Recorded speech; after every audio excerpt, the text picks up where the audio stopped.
Good afternoon, everybody. Great to be here. Can everybody hear me? It's not often that I do these, so just checking with everyone.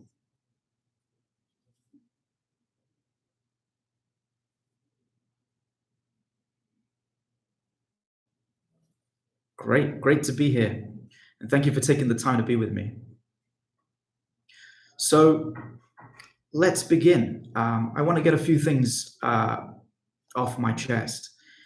Let's begin by talking about the AMA that we had last week. I found that AMA to be rather counterproductive. And the reason is that my statements were taken out of context. And not only that, I felt like a lot of the people that were participating in that conversation weren't willing to read what I'd actually said and, pick up the tail end of something. And I don't think that that's beneficial for our community. In fact, if you're not willing to read what I'm actually saying, it takes away from the utility of these discussions. So this week, I've decided to do it by video, and hopefully it can be a lot more productive.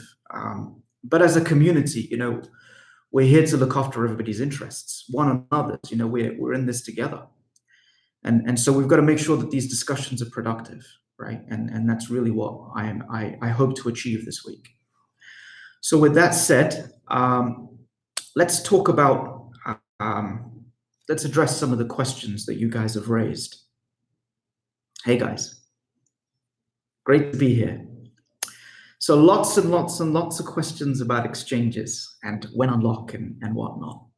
So, as many of you guys know, there's very little that we're allowed to say about exchanges. And so unless we have an exchange that comes to us and says, we'd like to sign you up for a community vote, there's really not much that we're permitted to say. And therefore, this week we don't have any updates on exchanges, but as and when they come up, you can be sure that I'll bring them to the attention of the community. Now, my position on exchanges, I think, needs to be elaborated, and why we applied to 15 exchanges and what the thought process was. As I mentioned last week, the perspective that I have about exchanges is that exchanges reduce the friction between the people who want to participate and the people who want to purchase tokens, and us, in effect. So if somebody has a wallet, say on a particular exchange, and we're not listed on that exchange, but we're listed on some other exchange, for example, exchange B versus exchange A, then we introduce friction, we introduce impedance to participation. And so I think in the long run, it's in our interests to have as many exchanges as possible listing Sparkster. And that's really why we have taken this broad approach to apply to many exchanges. Are we going to get listed on all 15 exchanges? Well, hopefully over time. And we're in that process, right? It's a meaningful process. It's a substantial process. And some might ask, when did we begin this process? Well, actually, we began the process of reaching out to exchanges immediately after the pre-sale. But there's certain things that we didn't have, certain documentation that we didn't have naturally. We hadn't created the smart contract, so we didn't have a smart contract security audit and other things like that. So, there was only so much we could do with our application until after the crowd sale. So many just want to know when they can get their ROI on their investment. Well, it's a good question, right? Like, from our perspective, you guys are token holders, and what we don't want to happen to the value of the token, as is happening with many ICOs, is that we don't want the value of the token to fall below the ICO price. And I don't think that where that's happening with other companies that are releasing their token in this market, that's not necessarily indicative or demonstrative of their project, right? It's the market. People are being, it's their emotions that come into play, maybe not their minds, that cause them to dump. An example of that, very recently with the delay from the SEC, right? That was a delay, right? They had the opportunity to say no, but they chose not to say no, right? They chose to delay, and that's not necessarily a bad thing, right? And yet the market, freaked out. And so sometimes these decisions are made emotionally. And so what we don't want to happen is we don't want people to end up holding tokens that are worth less than what they paid for them, right? And so we're trying to be strategic about when and how we list Sparkster. There's a necessity, for us to list Sparkster on an exchange. Some people say that, well, we shouldn't be talking about exchanges. There's legal implications about talking about exchanges. Well, exchanges is how people participate in our ecosystem, and exchanges is also how people rescind their participation in our ecosystem. So it's a necessary part of what we do. I'm not saying that exchanges are here for speculative purposes, but I'm saying that they're a necessary part of the healthy functioning of our ecosystem. And it's the way that people get in and people get out of our ecosystem, right?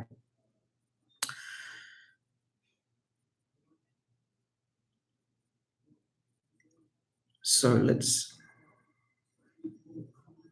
so I think that it's important to ensure that we have a lot of things in place, right, before we list the token.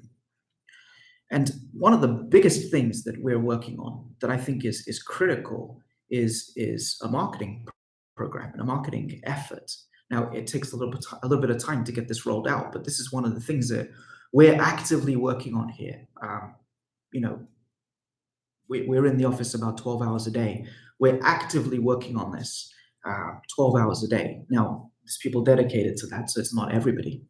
And hopefully today I'll give you some insight into kind of what we work on and how things are happening here, if you will.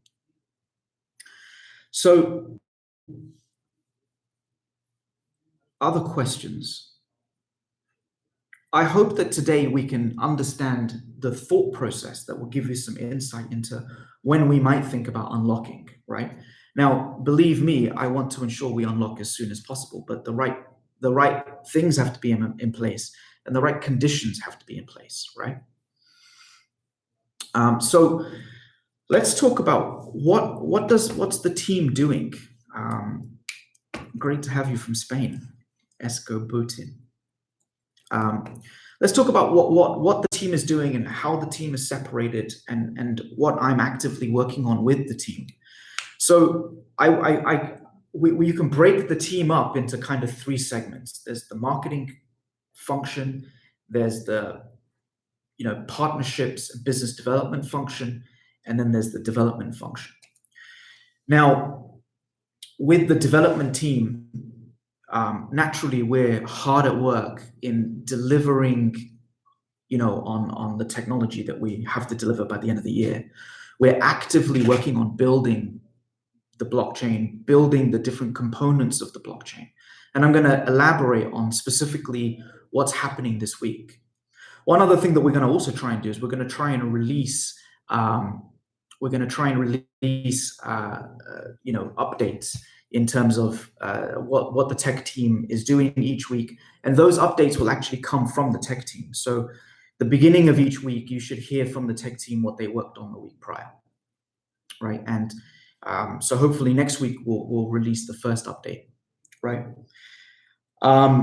In terms of partnerships and such, we were hoping to release a partnership or announce a partnership this week. But because of the market conditions, we chose to postpone. So let me explain the logic behind why we might do something like that, right?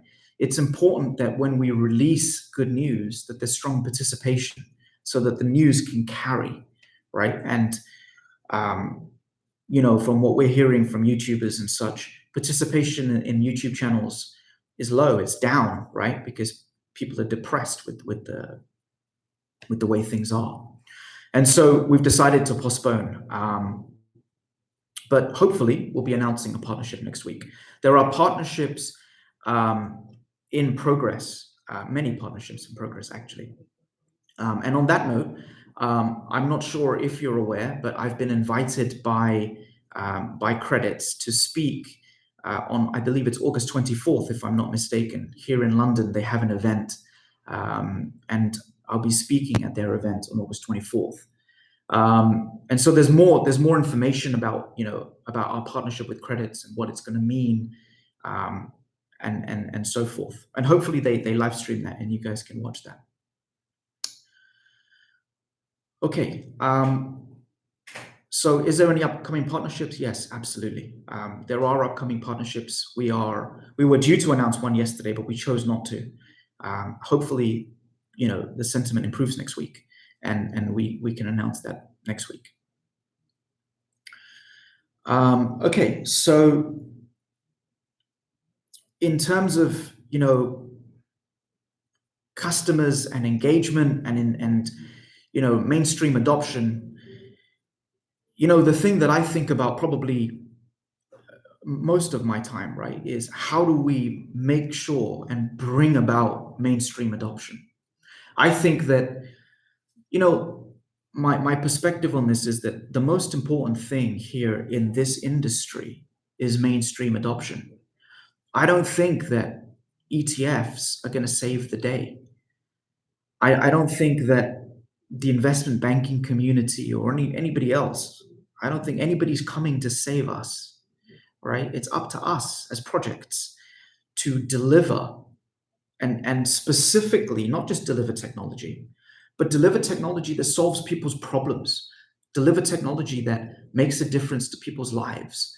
And most importantly, for real mainstream adoption, for the realization of the vision of blockchain technology, deliver technology that, increases companies' revenues or cuts companies' costs.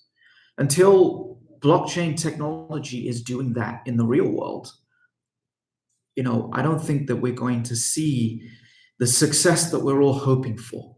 So in terms of what I spend most of my time thinking about and focusing on, it's how do we make that a reality? Now we've got, I guess, a leg up on maybe some of the other people in our industry, and that's because we've got a complete product, and that's the Sparkster platform.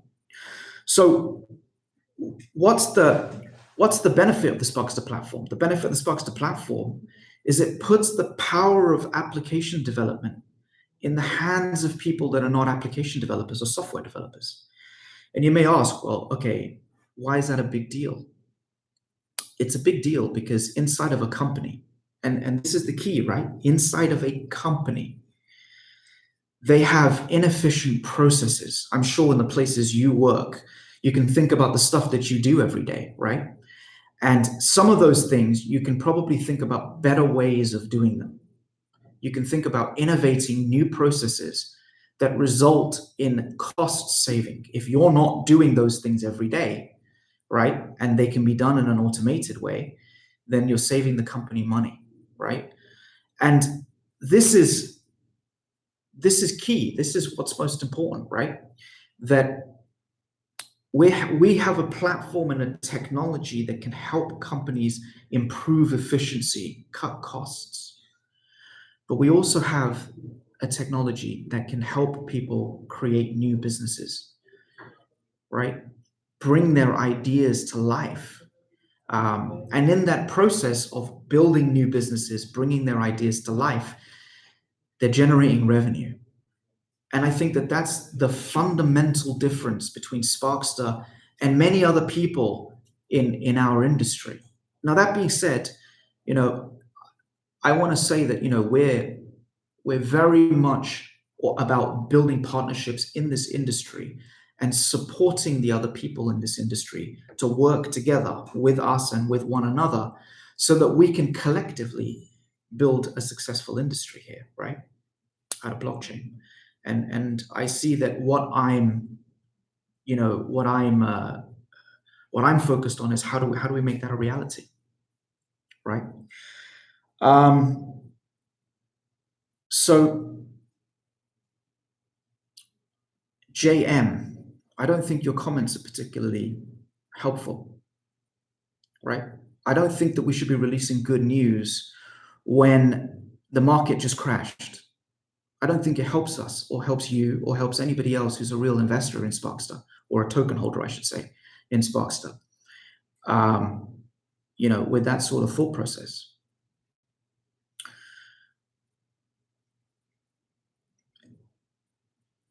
Steve says that it's not my job to control the market. I'm not trying to control the market. I'm not trying to control the market. I'm not trying to control anything. But it is I have a sense of responsibility to ensure the people that purchase tokens don't lose money, right? I also have a fiduciary responsibility to the project to ensure that there's longevity in the project, right? And that's the primary reason why I want to ensure, that we take the actions, we do everything we possibly can, both in terms of marketing and timing, to ensure that we have a successful listing.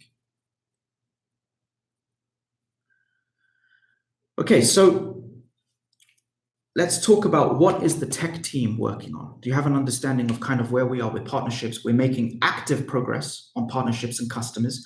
We have a customer, a major customer, but we're holding off on announcing this. So that information is coming soon. In terms of the technology, so, we're building a decentralized cloud, right? That enables people to build and run software, build software with no code and run that software at millions of transactions a second. So one of the most important parts of this, right, is that we have to have a functioning database. And so we have to take this idea of a distributed database and implement things that are similar to traditional databases. An example of this is indexes. And so for those of you that are not technical folks, an index is like the contents of a book, right? So if you're looking for customers whose name begins with J, right, then you're going to flip through the contents and say, well, on what page number do I find J, right? That is essentially what an index is in a database. And so some of these things don't automatically exist or naturally exist in decentralized databases, right? And so we're having to innovate. How do we create an index? How do we create some of these traditional database concepts? And so, for example, we're doing this through a Merkle DAG. So essentially, this is a way of being able to represent the index in the form of a tree, so that we can quickly and easily find the things that we need to look for. Because at the end of the day, we're accountable here for TPS, for throughput, for performance. And on that note, right, not only are we trying to innovate new and efficient ways of doing things, we're also making sure that we're using the fastest available technology. So everything in the Sparkster decentralized cloud is being coded in C++, which I think will, not that I think, we know, will have a big impact on performance. And so, about half of the core team is working on this thing. And the other half of the team is working on how we can create a Sparkster virtual machine. And so you can think of these Sparkster virtual machines like C++ containers. And within these C++ containers, we inject the code for the software that you've created with no code. So you create software in plain English in no code.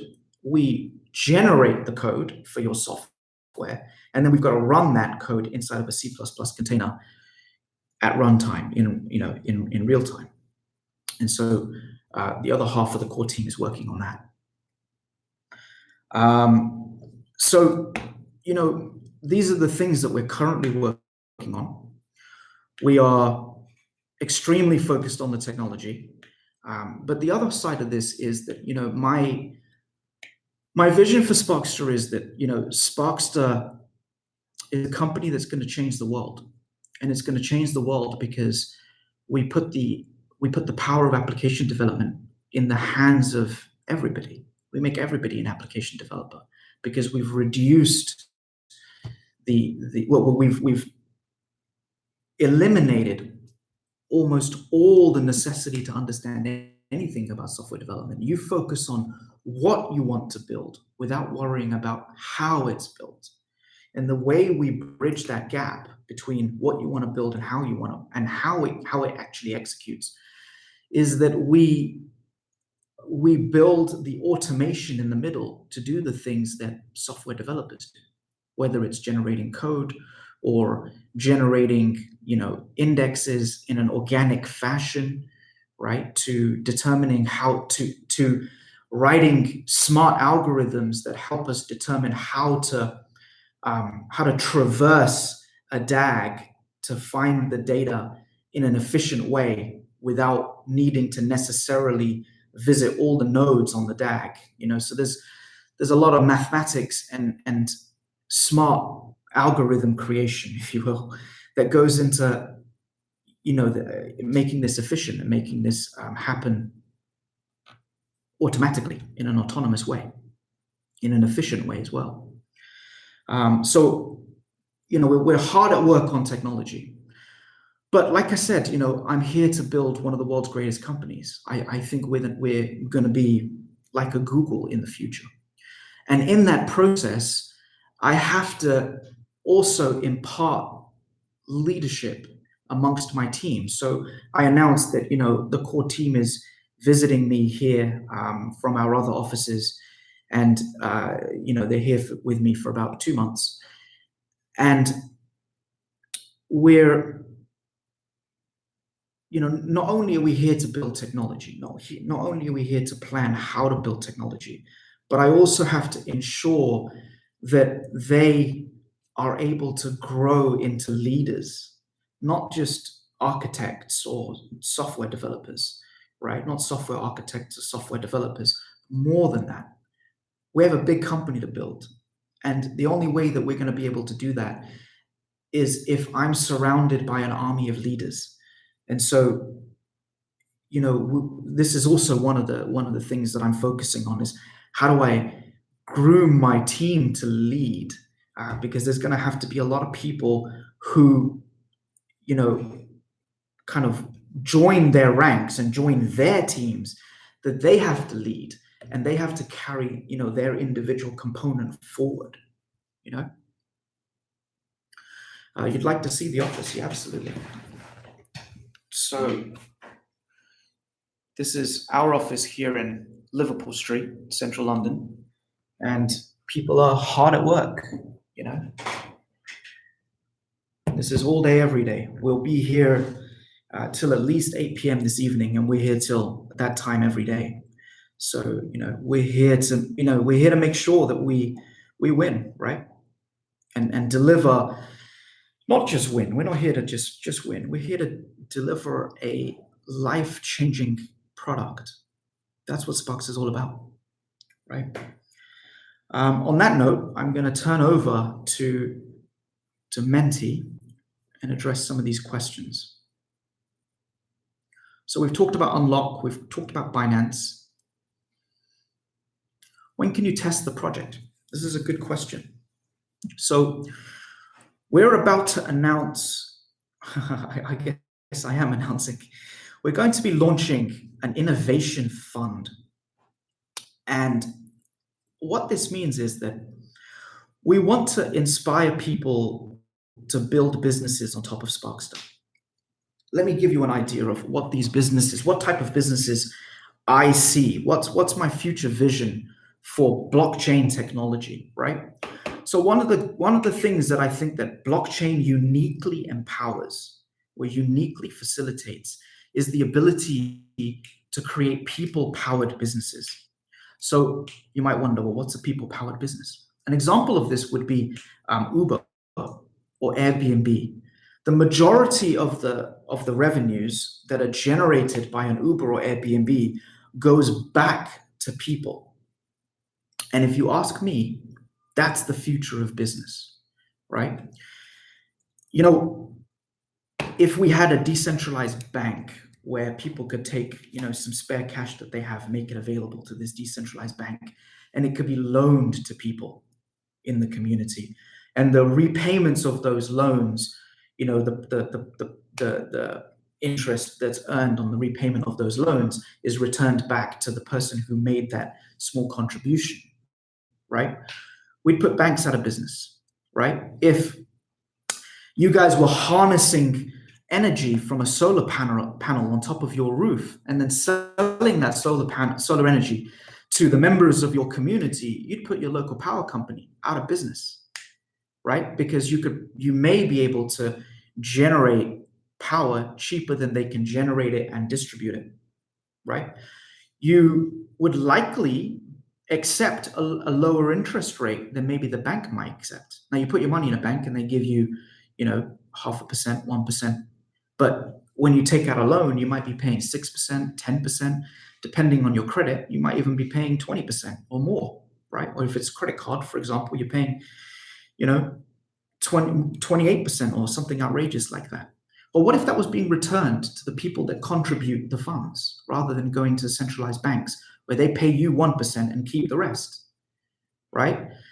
That's what blockchain uniquely empowers. How is blockchain technology going to change the world? That's how. People-powered businesses. And what Sparkster can facilitate is it can give you the tools to build those people-powered businesses, right?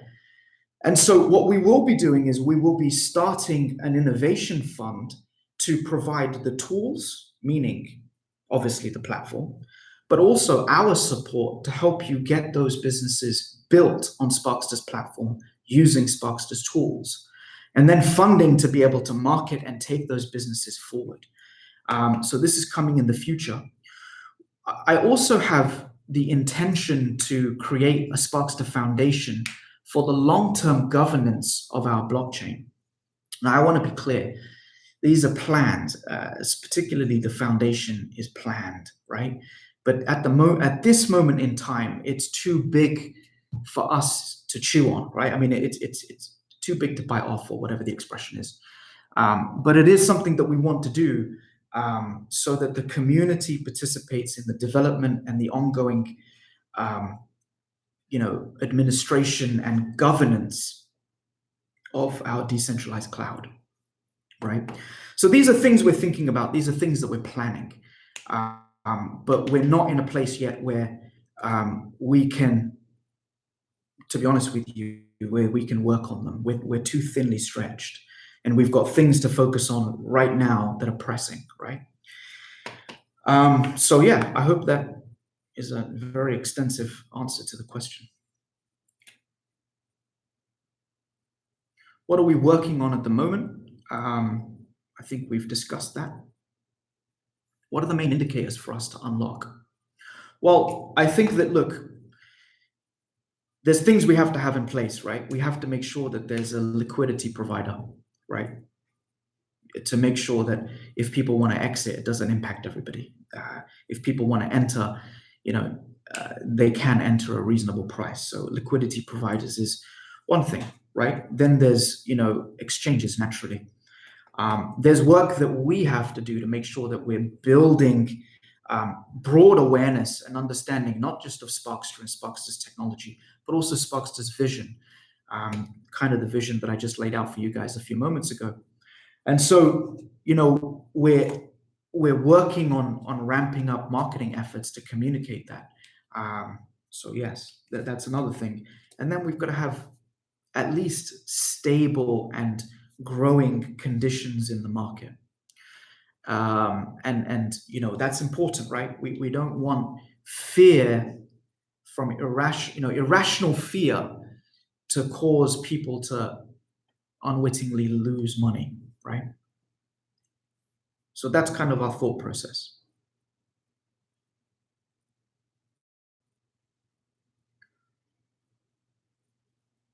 So Ian Bellina mentioned that we're working hard. I wasn't aware of this, but that's great news. Yeah, we are working hard, and hopefully you guys understand what we're doing.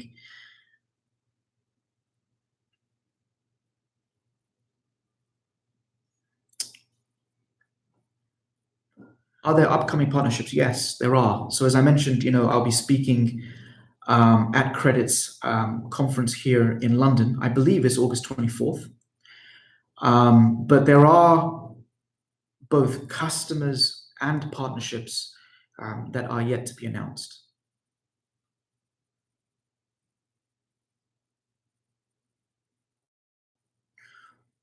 What are our plans as a company between 2018 and 2020? The plans are mass adoption, right? Putting the power of application development in the hands of people, making it real. See, it's real to me. To me, the idea that anyone can build software is a reality because we've been building this for so long, and I see it every day.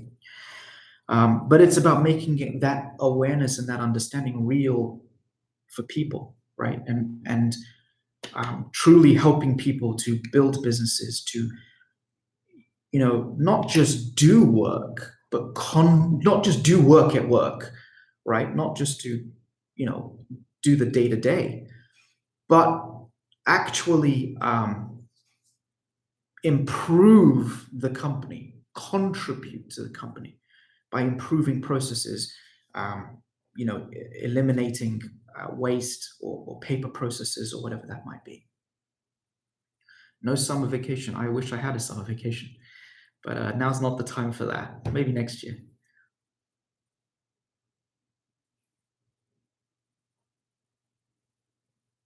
Do we have plans to push more announcements on the channel? Yes, this is something we're actively working on. Like I said, you'll be hearing from the tech team directly about what they're doing, what they're working on, what problems they're solving, and hopefully you'll find that to be an interesting read.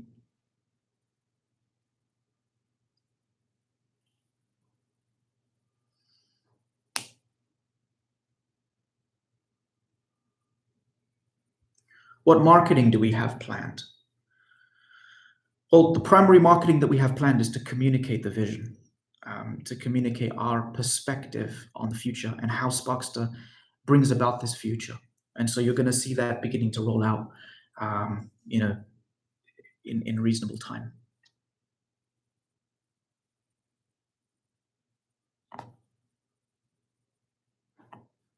All right.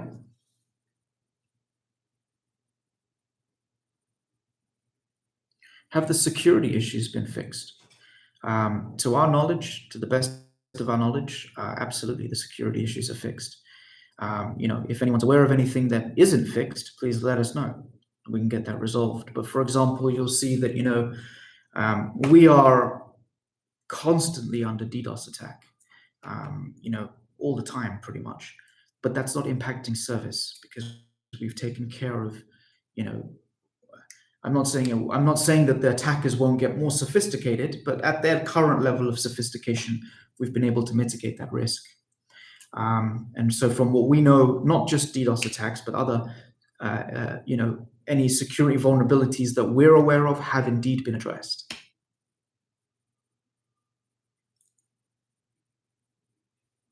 So what's the topic that I'll be speaking at when I speak at ARM in Silicon Valley in October?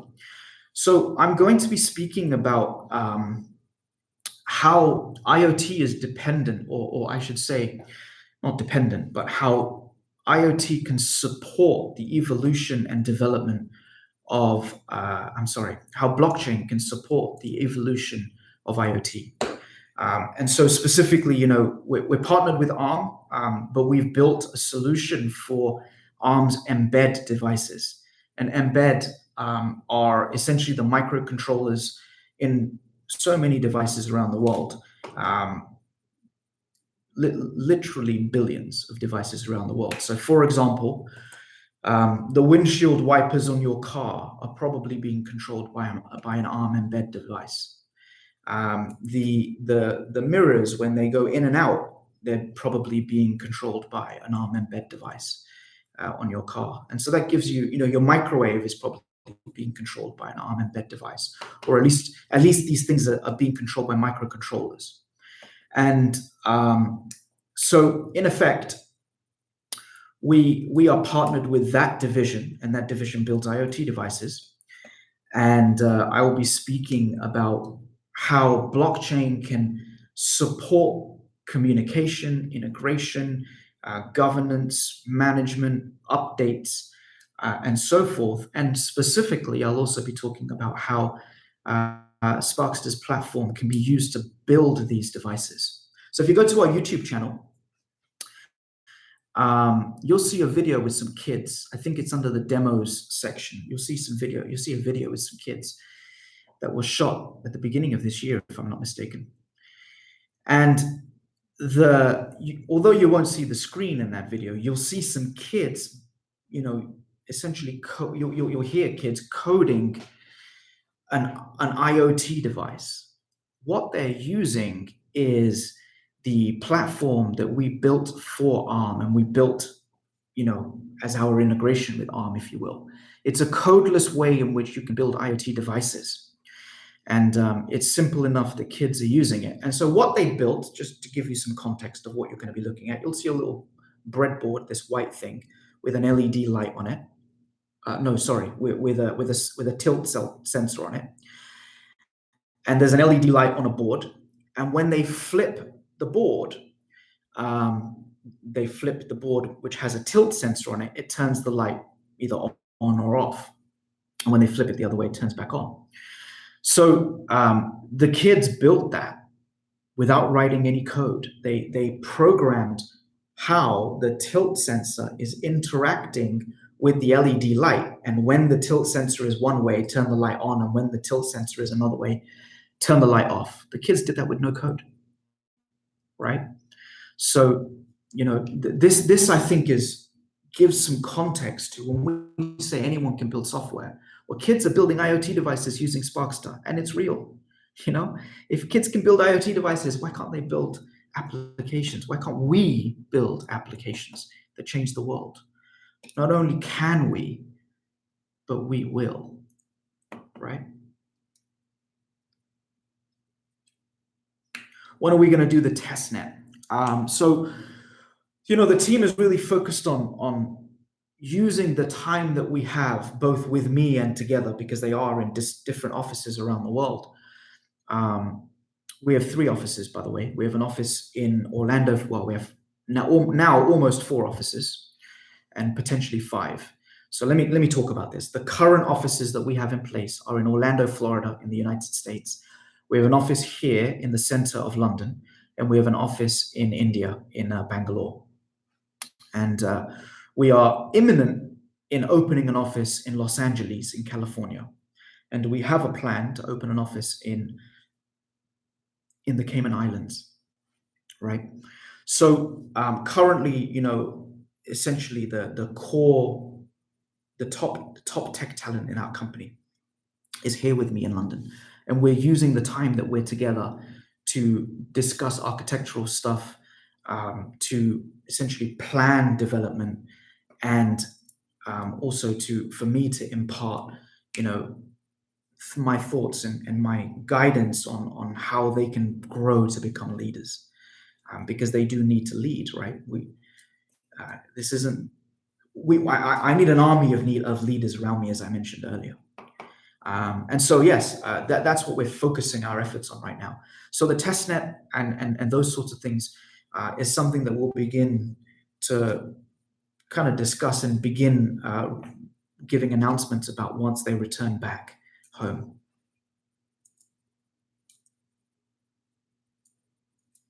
Yes, I think it's a good point, right? The admins in our team, they're just like you in many ways. In fact, in every way, they're just like you. They're members of our community, and it's important that we acknowledge that, right? They work tirelessly to support the community. It is extremely difficult. I don't envy them at all. And I want to take a moment to express my gratitude and my appreciation for what they do. Um, Sometimes they really get beat up, and it isn't their fault. If you want to beat someone up, beat me up, right? But leave them alone because they're just there to help you. They're there to help you. And some people really beat them up, and it's uncalled for. If you have something to say it to me. But you guys should help me and express my gratitude and hopefully your gratitude for their efforts, right?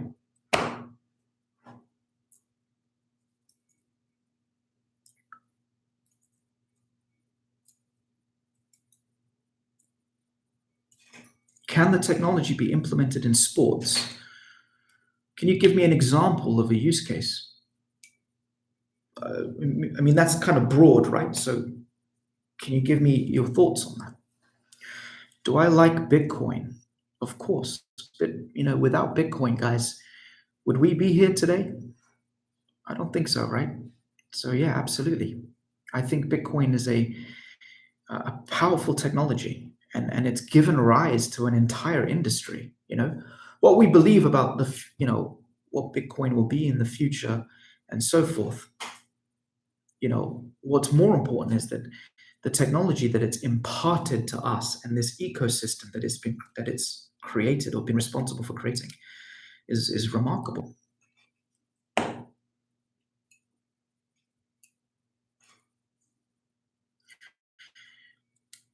Lorenzo saying that my vision reminds him of how Apple intends on enriching people's lives.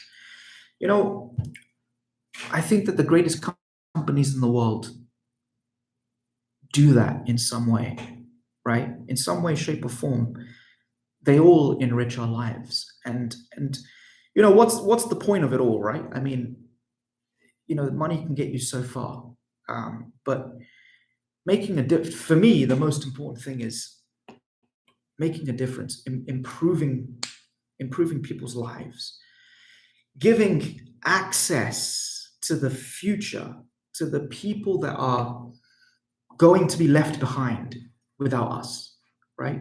And unfortunately, that's a lot of people, right? Unfortunately, we live in a world that's so focused on technology, and it's all about interacting, building technology. I honestly think today it's hard to bring ideas. In fact, it's almost impossible to bring your ideas to life without technology, without building technology. Should everyone who can't build technology be left behind? I don't think so. In fact, I kind of see it as my duty to make sure that that's not the case.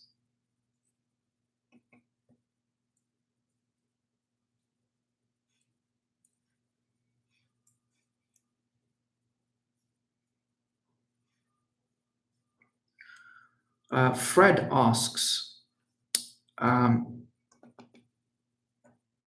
will we be able to build dApps on top of Sparkster's decentralized cloud? Absolutely, absolutely.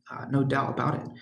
The Sparkster platform, which you can try at sparkster.me/try, will be the gateway to build those dApps, if you will, to run on the Sparkster platform. And those dApps, those dApps will be able to interact with other blockchains. This is true multi-chain interoperability from the perspective that, for example, with credits, right? Sparkster is not designed to be a payment platform. It never will be, right? We're architecturally, that's not what we're designed to do, is to be a payment platform. We're designed to be a decentralized cloud. And so, for example, with our partnership with credits, right, facilitating payments is something that we're doing through our partnership with credits and other blockchains that we'll be partnering with in the future. And so you can build powerful, dApps. And those dApps, they can interact and integrate with IoT. They can interact with RESTful web services, for really everything and anything in the world, whether it's the weather or, and anything you can imagine has a REST service these days, right? And so, you can interact with IoT, you can interact with crypto payments, you can interact with smart contracts, you can build powerful software, what I call smart software, which is more than a dApp. It's more than, just a contract.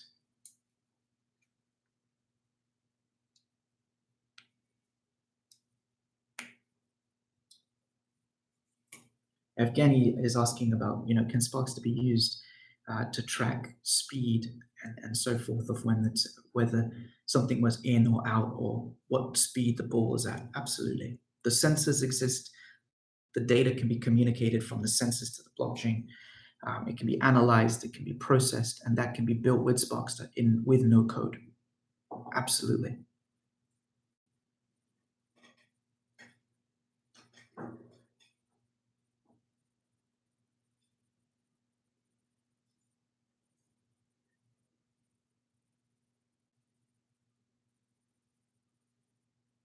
Where do I see myself in comparison with Zilliqa, QuarkChain, and Ethereum? I don't think we're competing with Zilliqa or QuarkChain. I see them more as potential partners rather than competitors. They're focused on crypto payments. We're building a decentralized cloud on which the software of the future will run on our decentralized cloud. Maybe there's some people here who are not familiar with our vision, so I'll take a moment to explain, this. So we think Sparkster will eventually disrupt traditional cloud computing in a way that it will make traditional cloud computing non-viable, right? And how we think that that's going to come about is if you have a desktop computer at home, for example, or you use your mobile phone at night while you're sleeping, you can contribute this unused capacity of your devices to the Sparkster decentralized cloud. So when you're at work, your computer at home is doing nothing. When you're sleeping, your computer at home is doing nothing, right? What if you could contribute that to the Sparkster decentralized cloud and earn Spark tokens for it? Now, how does that disrupt traditional cloud computing? Well, if you think about an infrastructure, a decentralized cloud that's built of community devices, right? Well, we don't have servers, we don't have buildings, we don't have facilities staff, maintenance staff, security staff. We don't have diesel generators. We don't have UPS backup power. We don't have massive air conditioning and cooling units to cool these huge data centers. What I'm really saying to you is that we don't have, 80% maybe of the costs that a data center has. Now, don't quote me on 80% because, I haven't validated that. But let's just say a significant portion of the costs that a data center or a public cloud like AWS has. And because these costs don't exist, and you guys make the decision on how much to sell your computing power for, right?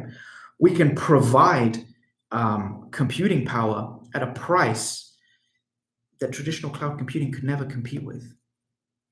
And that goes back to the idea of these, building people-powered businesses on top of Sparkster, and how our innovation fund will give rise to other people building those sorts of businesses. So the Sparkster decentralized cloud and your devices, that's what we're building, and that's what the decentralized cloud is. But what it will facilitate and give rise to, especially with our no-code Sparkster platform, is it will give rise to the ability to other people to build,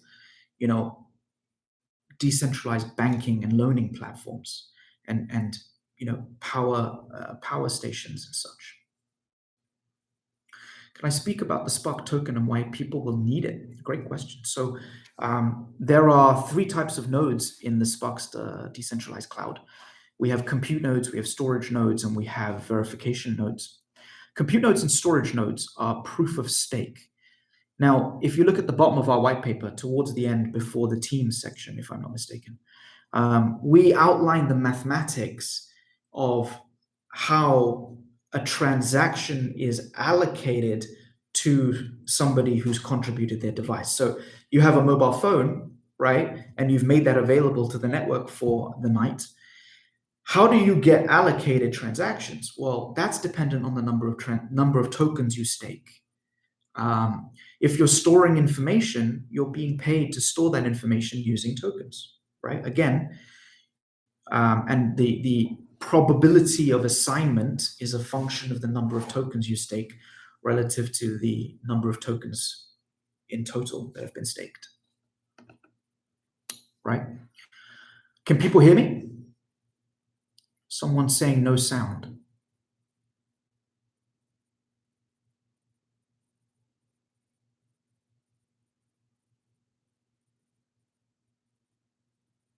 Can we make a post about the announcement with nodes? Absolutely, yeah. Absolutely, I can. If that wasn't clear, we can do that. Okay, great. Thank you. Good to be here. Thank you. So yeah, I'll absolutely, put together a post on this and we'll publish this. Give us some time to do that, but we will do it.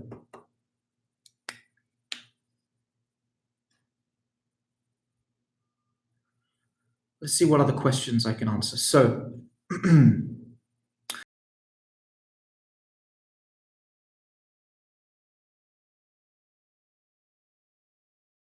sense that this isn't file storage, this is saving data, but that's only one piece, right? The storage node is one piece of the network. We are a decentralized cloud. What does that mean? That's like Amazon AWS, where you build software and then run it. So you would build software with no code in the Sparkster platform, and then you click a button and you'd be able to run that in the Sparkster decentralized cloud.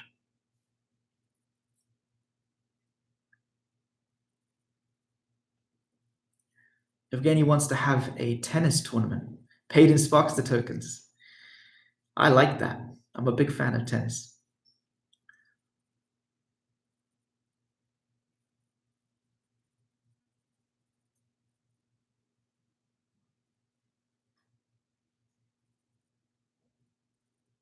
I'm just reading the comments, looking for questions.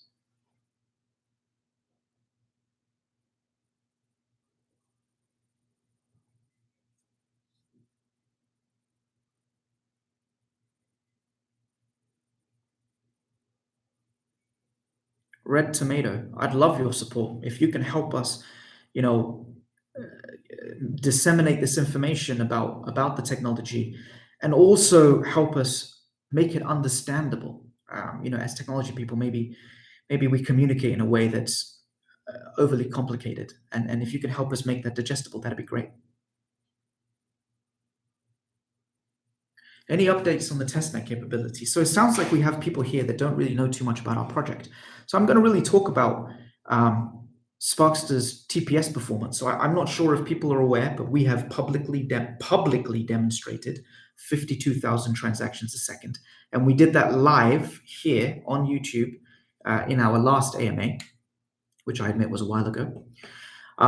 52,000 transactions a second demonstrated live, right?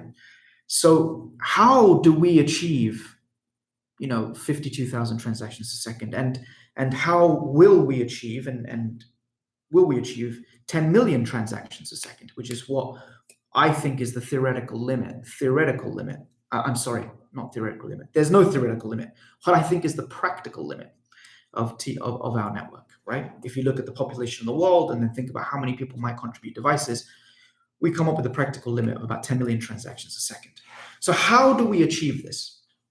So Sparkster's network is built up of cells, and these cells are isolated, disjoint from one another.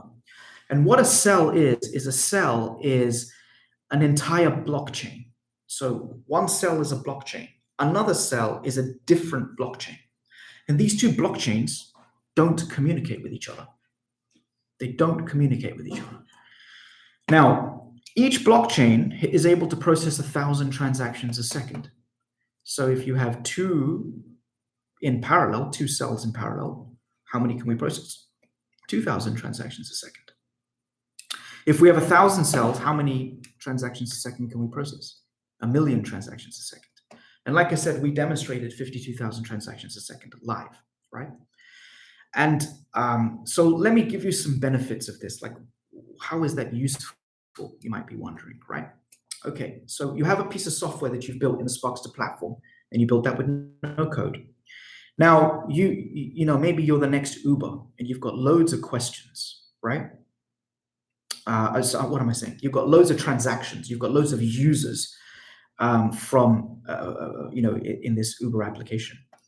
So imagine you've got 26 cells, and all of the customers whose name begins with A, all of their transactions are sent to cell 1, and all of the customers whose name begins with B, their transactions are sent to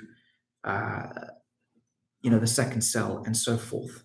So what you end up having is a network that's giving your application the potential to reach 26,000 transactions a second, right? And that's the true power of Sparkster's decentralized cloud, right? It's incredible because we can enable you to build extremely high performance applications without even having to understand or think about the architecture. The more people that join the network, the more cells that get created, the faster the network's TPS, or the higher the network's TPS. So hopefully that makes sense as to the value of why you would do that. Now, let me explain why that's possible in software and maybe not possible with crypto transactions, right? So, or crypto payments, I should say. It's possible in software because if I'm riding in your Uber, right, and somebody else is riding in another Uber, do I need to know about that transaction? Do I need to see that guy's trip history, or does he need to see my trip history? He doesn't. So if I don't need to see his trip history and he doesn't need to see my trip history, what we have is a natural isolation boundary. And that natural isolation boundary allows us to put these two transactions into two different cells. And in doing that, we're able to increase the TPS throughput and performance of the application. And that's a unique ability or unique feature of software. So like I said, I've said in the past, we've built a specialized blockchain that's designed and optimized to run a decentralized cloud. Will running masternodes be possible? Well, I think you can kind of think of our compute nodes, storage nodes, and verification nodes as masternodes, and you guys as a community will be the ones contributing or running those nodes on your devices, your home computer, your mobile phone, and such.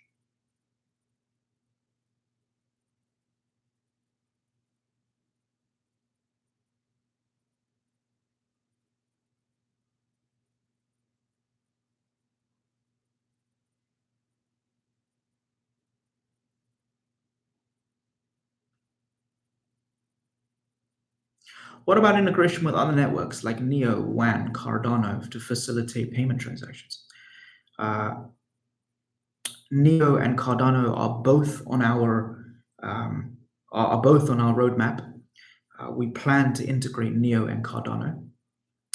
WAN chain, if there's sufficient interest and community adoption, then yeah, absolutely. Or if WAN chain ask us to integrate, then absolutely. And this is, I think, one of the great things about Sparkster's platform and Sparkster's decentralized cloud. We're not competition to any of those guys. We're not competition to Neo, OneChain, Cardano, Ethereum, anybody else.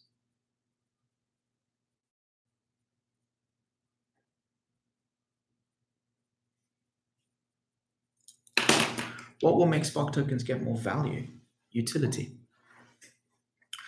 So naturally, people staking tokens to be able to run the nodes is one thing that may result in that. But at the end of the day, this is all about utility. That is also a function of utility, right?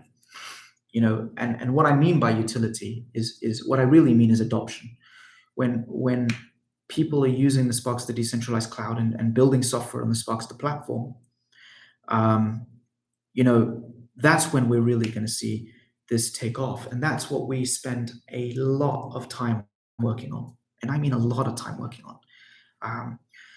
Like I said, in my opinion, I said at the beginning of this discussion that, in my opinion, blockchain needs adoption. Blockchain and this industry, the whole crypto industry, needs adoption far more than it needs anything else, far more than it even needs ETFs or anything else. It needs customers. And the way we're going to get customers is by solving real problems for real people in the real world, right? That's what Sparks is all about. Sparkster's platform gives the tools of application development to the ordinary person who doesn't know anything about software development, right? If you can use a spreadsheet, you can build software on Sparkster's platform. And you create it visually in a drag and drop fashion, right? And so how think about your everyday lives, right? You go to work every day, and for some of you guys, you're just churning work out, right? I mean, you're someone gives you a task to do because you're there to perform that task. But what if you could build software that potentially automates that? What if every day you come to work and your job is to update Excel spreadsheets for 2 hours? And a lot of people do that. A lot of people do that. Maybe they don't see it as their job, but it is something they spend every morning doing, going to various enterprise systems, whether it's SAP or Salesforce or whatever it might be, and collecting information, putting it into a spreadsheet. But do you know why they are doing that? Because the glue between those two systems isn't working. Or it doesn't, or the people like the IT department that built the integration between those two systems, they didn't think about it from the perspective of the people working in the department. They didn't think about it from the purchasing manager's perspective. Maybe they thought about it from the VP of purchasing's perspective, but they didn't think about it from the purchasing manager's perspective. They maybe didn't think about it from the purchasing director's perspective. So now what does the purchasing manager or the purchasing director have to do? They now have to try and make this work because the company uses these systems, and they have to copy and paste information into a spreadsheet. But Sparkster has the potential and not the potential, but the ability to eliminate that 2 hours of wasted time, right? Copying and pasting information from various systems and then putting it into a spreadsheet so that you can do your downstream work. Use Sparkster's platform, build a piece of software that automates that. Make your life easier, improve efficiency in your company, cut costs, right? That is why we will have mainstream adoption. And by putting the power of application development in the hands of average people, we are going to change the world. We, and that's you included, because you guys are participants in this journey.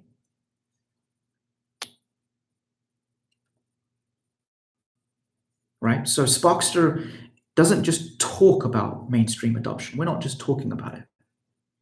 I think we're one of the companies, one of the few companies that are actually going to make it a reality. Okay. What smartphone do I use? I use an iPhone. And that's an ecosystem that I'm just locked into. They have all my stuff on there. But I do like it. Will developers use it? Yes, absolutely. That's a good question, actually, a very good question. So, what's the future in terms of, if individuals are building applications, then what about developers?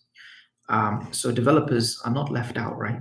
There's things that are beyond the capabilities of the average person. So if you want to integrate with Facebook, while that integration process, or Facebook's an example, but integrate with some accounting software like Sage or whatever, that process,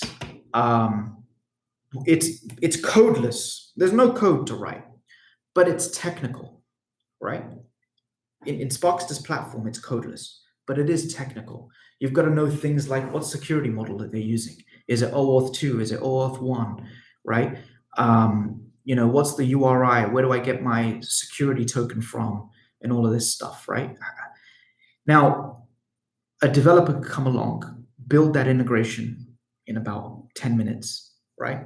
Publish it on Sparkster's marketplace and sell it or make it available to non-developers, right? Non-software developers. And those non-software developers can use that QuickBooks or Sage or Facebook integration in their software for whatever they want to do. And all they have to do is provide their username and password to their own online account with Sage or whoever it might be. The other thing is that developers will also be able to use Sparkster's platform as a rapid application development environment to drastically speed up the rate at which software can be built. And we're talking about a minimum of 100x, a minimum of 100x improvement in the time and effort required, minimum of 100x improvement in the speed, time, effort of application development from a traditional sense, or compared to traditional software development. Some of these questions, guys, have already been answered, so I request that you go back to the beginning.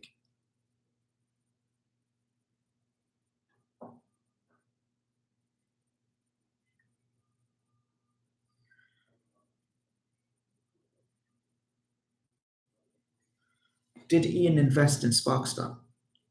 Ian is a token holder of Sparkster, a substantial token holder.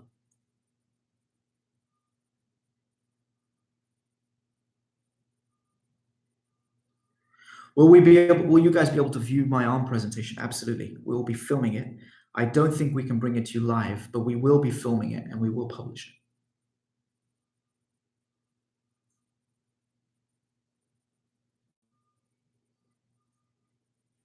Zayed, I appreciate your support.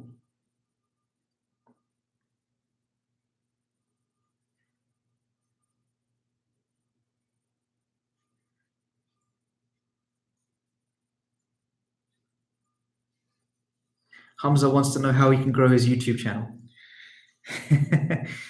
I think add value to people. I think that's the key to everything in life, right? Add value to people. It's also how you make more money. Chris, I don't want to give specific dates, but I'll be here with you guys every week to talk about it.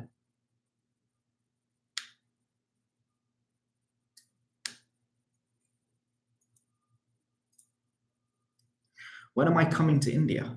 Not anytime soon.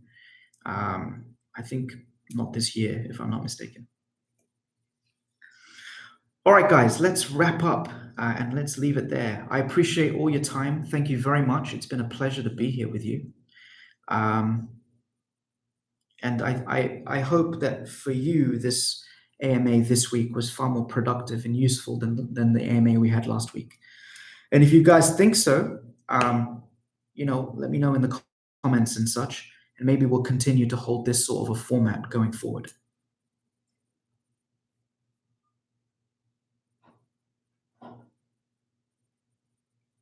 Thank you very much, guys. Take care.